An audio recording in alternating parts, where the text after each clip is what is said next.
আসসালামু আলাইকুম বন্ধুরা, আমাদের দেশে Redmi Note 11 Pro 5G স্মার্টফোনটির অনেক চাহিদা রয়েছে। যারা এই স্মার্টফোনটি কিনে ফেলেছেন অথবা কিনবেন বলে ভাবছেন, তারা হয়তো এটা জানেন না যে Redmi Note 11 Pro 5G global যে স্মার্টফোনটি আছে, এটাতে এমন অনেক ফিচারই নেই যা এই বাজেটে Xiaomiর অন্য একটি স্মার্টফোনের মধ্যে রয়েছে।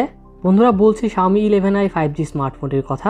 এই স্মার্টফোনটি Redmi Note 11 Pro 5G global ভার্সনের চেয়ে অনেক বেশি ভালো।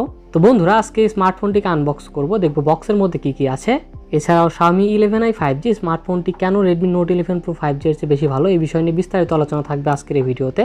তো বন্ধুরা চলুন তাহলে আর বেশি কথা না বাড়িয়ে সরাসরি ভিডিওতে ঝাঁপিয়ে পড়া যাক। বন্ধুরা চলুন প্রথমে দেখা যাক ফোনটির বক্সে কি কি থাকছে। ব্ল্যাক কালারের একটি বক্সটি খুলে প্রথমে পেয়ে যাচ্ছে একটি সিম এজেক্টর টুল, কিছু ডকুমেন্টেশন এবং একটি ক্লিয়ার কেস। বন্ধুরা এরপর বক্সের মধ্যে রয়েছে আমাদের কাঙ্ক্ষিত স্মার্টফোনটি পাশে রেখে দেখি বক্সে আর কি কি দিয়েছে Xiaomi। বক্সের মধ্যে রয়েছে 67 ওয়াটের একটি ফাস্ট চার্জার এবং একটি USB Type-C কেবল।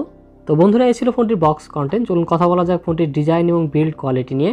স্মার্টফোনটি আপনারা camo green, steel black, purple mist এবং প্যাসিফিক পার্ল এই চারটি কালারে অ্যাভেলেবল পেয়ে যাবেন। ডিজাইনের দিক দিয়ে তেমন পরিবর্তন নেই, design Redmi Note 11 Pro 5G এর মতোই। বন্ধুরা ফোনটির ব্যাক সাইডে এই যে ফ্রস্টেড গ্লাস ব্যবহার করা হয়েছে এবং সাথে ম্যাট ফিনিশিং করা হয়েছে। ব্যাক প্যানেলে গ্লাস ব্যবহার করা হলেও ফোনটির ফ্রেম কিন্তু প্লাস্টিক দিয়ে তৈরি করা হয়েছে। এই স্মার্টফোনটির ফ্রেম আইফোনের মতো ফ্ল্যাট করা হয়েছে, যা দেখতে আইফোনের মতো প্রিমিয়াম না হলেও অনেক সুন্দর লাগছে। Redmi Note 11 Pro 5G ফোনটির ক্যামেরা বাম্পের সাথে এই স্মার্টফোনটির ক্যামেরা বাম্পের হালকা কিছুটা পরিবর্তন রয়েছে। ম্যাট ফিনিশ হওয়ার কারণে ফোনটিতে আঙুলের ছাপ পড়ার সম্ভাবনা অনেক কমে গেছে বলা যায়। ওভারঅল ডিজাইন আমার কাছে অনেক ভালো লেগেছে। ফোনটির ওয়েট 207 গ্রাম এবং ফোনটির থিকনেস 8.3 মিলিমিটার। ফোনটি ইন হ্যান্ড ফিলের দিক থেকে যথেষ্ট ভালো, ছোট বড় সব হাতে অনেক সুন্দর মানিয়ে নিতে পারবে। তো ওভারঅল স্মার্টফোনটির বিল্ড কোয়ালিটি অনেক ভালো, হাতে নিয়ে অনেক সলিড একটা ফিল পাওয়া যায়। মনে হয় অনেক প্রিমিয়াম কোয়ালিটির মেটেরিয়াল দিয়ে তৈরি করা হয়েছে। পোর্টস অ্যান্ড বাটনস নিয়ে বললে ফোনটির রাইট সাইডে রয়েছে পাওয়ার বাটন এবং ভলিউম রকার। ফোনটির লেফট সাইডে কিছুই নেই, একদম প্লেন। স্মার্টফোনটির নিচের দিকে রয়েছে Type-C চার্জিং পোর্ট, সিম কার্ড ট্রে, প্রাইমারি মাইক্রোফোন এবং স্পিকার গ্রিল। আর ফোনটির উপরের দিকে রয়েছে সেকেন্ডারি নয়েজ ক্যান্সেলিং মাইক্রোফোন, আয়ার ব্লাস্টার, 3.5mm হেডফোন জ্যাক এবং আরেকটি স্পিকার গ্রিল। বন্ধুরা এই স্মার্টফোনটিতে সাইড মাউন্টেড ফিঙ্গারপ্রিন্ট সেন্সর রয়েছে, অর্থাৎ পাওয়ার বাটনটাই ফিঙ্গারপ্রিন্ট সেন্সর হিসেবে কাজ করবে। আর এই ফোনটিতে হাইব্রিড সিম স্লট দেওয়া হয়েছে, যেখানে আপনি একটি সিম, একটি SD কার্ড অথবা একসাথে শুধু দুটি ন্যানো সিম কার্ড ব্যবহার করতে পারবেন। ডিসপ্লে হিসেবে ফোনটিতে দেওয়া হয়েছে 6.67 ইঞ্চির 120 হার্জের একটি সুপার অ্যামোলেড ডিসপ্লের 1080p full HD plus resolution ও HDR10 সাপোর্টেড। ফোনটির স্ক্রিন টু বডি রেশিও 86.1%, ডিসপ্লেটির PPI ডেন্সিটি 395 ও ডিসপ্লেটির পিক ব্রাইটনেস 1200 নিটস। আর এই স্মার্টফোনটি ডিসপ্লেটিকে প্রোটেকশনের জন্য ব্যবহার করা হয়েছে কর্নিং গোরিলা গ্লাস 5। আর 120 হার্জের রিফ্রেশ রেটের পাশাপাশি ফোনটিতে 360 হার্জের টাচ স্যাম্পলিং রেট রয়েছে। স্মার্টফোনটিতে 360 হার্জ টাচ স্যাম্পলিং রেট থাকার কারণে গেমিং এবং নর্মাল ইউজের সময় আলাদা একটা স্মুথনেস ফিল করতে পারবেন। ফোনটির ডিসপ্লেটির বেজেল অনেক কম এবং সেন্টার পাঞ্চ সেলফি ক্যামেরা কাটওয়ারের সাইজ অনেক ছোট হওয়ার কারণে ফোনটি দেখতে অনেক আকর্ষণীয় লাগছে। আর আউটডোরে স্মার্টফোনটির ডিসপ্লেটির ব্রাইটনেস যথেষ্ট ভালো ছিল, একদম ডিরেক্ট সানলাইটেও ডিসপ্লেটি খুব সহজেই ভিজিবল ছিল। বন্ধুরা স্পেসিফিকেশনস নিয়ে বললে চিপসেট হিসেবে ফোনটিতে ব্যবহার করা হয়েছে মিডিয়াটেকের Dimensity 925G চিপসেট। এটি 6 ন্যানোমিটার আর্কিটেকচারে বিল্ড করা একটি অক্টোকোর চিপসেট, সাথে জিপিসিও থাকছে Mali G68MC4। বন্ধুরা Redmi Note 11 Pro 5G ফোনটিতে Qualcomm-এর Snapdragon 695 চিপসেট ব্যবহার করা হয়েছে। প্রায় সব দিক দিয়েই Dimensity 925G অনেক এগিয়ে রয়েছে Snapdragon 695 এর থেকে। বন্ধুরা বর্তমানে আমাদের দেশে আনঅফিসিয়াল ভাবে ফোনটির 3টি ভেরিয়েন্ট পাওয়া যাবে, যা 6GB RAM 128GB internal storage, 8GB RAM 128GB internal storage এবং 8GB RAM 256GB internal storage. আর এই স্মার্টফোনটিতে LPDDR4X RAM ব্যবহার করা হয়েছে এবং স্টোরেজ টাইপ দেওয়া হয়েছে UFS 2.2। তো ওভারঅল সবকিছু মিলে এই স্মার্টফোনটির পারফরমেন্স অনেক ভালো ছিল। স্মার্টফোনটির র্যাম ম্যানেজমেন্টও খুব ভালো ছিল, আর এই ফোনটিতে 5GB পর্যন্ত ভার্চুয়াল র্যাম আপগ্রেড করার সুবিধাও রয়েছে। ব্যাটারি হিসেবে ফোনটিতে 5160 mAh এর ব্যাটারি দেওয়া হয়েছে। ফোনটির 5160 mAh এর ব্যাটারিকে চার্জ করার জন্য ফোনটির বক্সে দেওয়া হয়েছে 67 ওয়াটের একটি ফাস্ট চার্জার। এই 67 ওয়াটের চার্জার দিয়ে স্মার্টফোনটি ফুল চার্জ করতে সময় লাগে প্রায় 37 মিনিটের মতো। নর্মাল ইউজে স্মার্টফোনটি থেকে প্রায় 1.5 দিনের মতো ব্যাটারি ব্যাকআপ পাওয়া গিয়েছে, আর একদম হেভি ইউজ করলে স্মার্টফোনটি থেকে প্রায় 7 ঘন্টার মতো ব্যাটারি ব্যাকআপ পাওয়া যাবে। আর চিপসেটটি 6 ন্যানোমিটার আর্কিটেকচারে বিল্ড করা, সো ব্যাটারি এফিসিয়েন্সির ক্ষেত্রেও কিছুটা অ্যাডভান্টেজ পাওয়া যাবে। বন্ধুরা Dimensity 920 চিপসেটটি অন্তত বেঞ্চমার্কে 4,21,000-এর মতো স্কোর করেছে। পাবজিতে গেমিংয়ের সময় একদম হাই সেটিংসে মোটামুটি অনেক ভালোভাবে খেলতে পারবেন। পাবজির পাশাপাশি বাকি গেমগুলোর ক্ষেত্রেও ভালো পারফরমেন্স পাওয়া যায় ফোনটি থেকে। আর 120 হার্জের রিফ্রেশ রেটের জন্য আলাদা একটা স্মুথনেস ফিল হবে গেমিংয়ের সময়। সেন্সর নিয়ে বললে অ্যাক্সেলোমিটার, জাইরো, প্রক্সিমিটি ও কম্পাস সকল সেন্সরই পাওয়া যায় ফোনটিতে। আর সিকিউরিটির জন্য সাইড মাউন্টেড ফিঙ্গারপ্রিন্ট সেন্সরের পাশাপাশি ফেস আনলকও রয়েছে ফোনটিতে।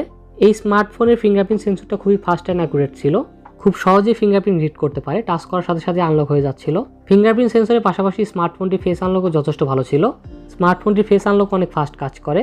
অপারেটিং সিস্টেম নিয়ে বললে আউট অফ দ্য বক্স ফোনটিতে Android 11 পাওয়া যাবে। আর সাথে থাকছে Xiaomi MIUI 12.5। এই স্মার্টফোনটি কিনেই অ্যান্ড্রয়েড 12 আপডেট করতে পারবেন, কোনো সমস্যা নেই। বন্ধুরা Xiaomi 11i 5G ফোনটিতে রয়েছে ট্রিপল ক্যামেরা সেটআপ, 108 মেগাপিক্সেলের মেইন ক্যামেরা যার অ্যাপারচার f1.9। এছাড়াও ফোনটিতে রয়েছে 8 মেগাপিক্সেল আলট্রা ওয়াইড এবং 2 মেগাপিক্সেলের একটি ম্যাক্রো লেন্স। ফোনটির মেইন সেন্সর দিয়ে মোটামুটি অনেক ভালো ছবি আসে, মাঝে মাঝে কালার কিছুটা বুস্ট করে, তবে ছবির কালার, শার্পনেস এবং ডিটেলস অনেক ভালো ছিল।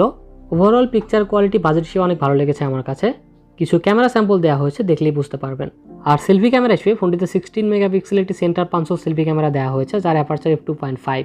স্মার্টফোনটির রিয়ার ক্যামেরা দিয়ে সর্বোচ্চ 4K 30 fps পর্যন্ত ভিডিও রেকর্ডিং করা যাবে। আর সেলফি ক্যামেরা দিয়ে সর্বোচ্চ 1080p 30 fps পর্যন্ত ভিডিও রেকর্ডিং করার সুবিধা রয়েছে। বন্ধুরা এই স্মার্টফোনের মেইন ক্যামেরা দিয়ে 4K তে ভিডিও রেকর্ডিং এর যে ফিচারটি আছে, এই ফিচারটি কিন্তু আপনারা Redmi Note 11 Pro 5G global ভার্সনটিতে পাবেন না। Redmi Note 11 Pro 5G ফোনটি রিয়ার ও সেলফি দুটি ক্যামেরা দিয়ে সর্বোচ্চ 1080p 30 fps পর্যন্ত ভিডিও রেকর্ডিং করার সুবিধা রয়েছে, যে বিষয়টি আমার কাছে একদম ভালো লাগেনি।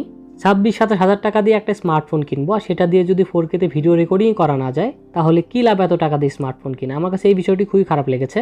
আর ক্যামেরা ফিচার হিসেবে নাইট মোড রয়েছে, beauty mode, portrait mode, slow motion, HDR panorama এবং Xiaomiর বাকি সব ক্যামেরা ফিচারই রয়েছে ফোনটিতে। মাল্টিমিডিয়ার ক্ষেত্রে AMOLED ডিসপ্লে রয়েছে, যার কারণে ফোনটির ভিউইং এক্সপিরিয়েন্স অনেক ভালো ছিল। এছাড়াও ডিসপ্লেটির কালার, ডিটেইলিং এবং স্যাচুরেশনও খুব ভালো ছিল। ওভারঅল বাজেট হিসেবে ডিসপ্লেটির কোয়ালিটি আমার কাছে অনেক ভালো লেগেছে। বন্ধুরা এই স্মার্টফোনটিতে ডুয়েল স্টেরিও স্পিকার দেওয়া হয়েছে এবং ফোনটির স্পিকার যথেষ্ট লাউড আর কোয়ালিটি অনেক ভালো, and it's tune by JBL। ফোনটির কানেক্টিভিটি নিয়ে বললে 5G সাপোর্টেড স্মার্টফোন এটি। এছাড়া Wi-Fi 6 এবং ব্লুটুথ 5.2 রয়েছে এই ফোনটিতে।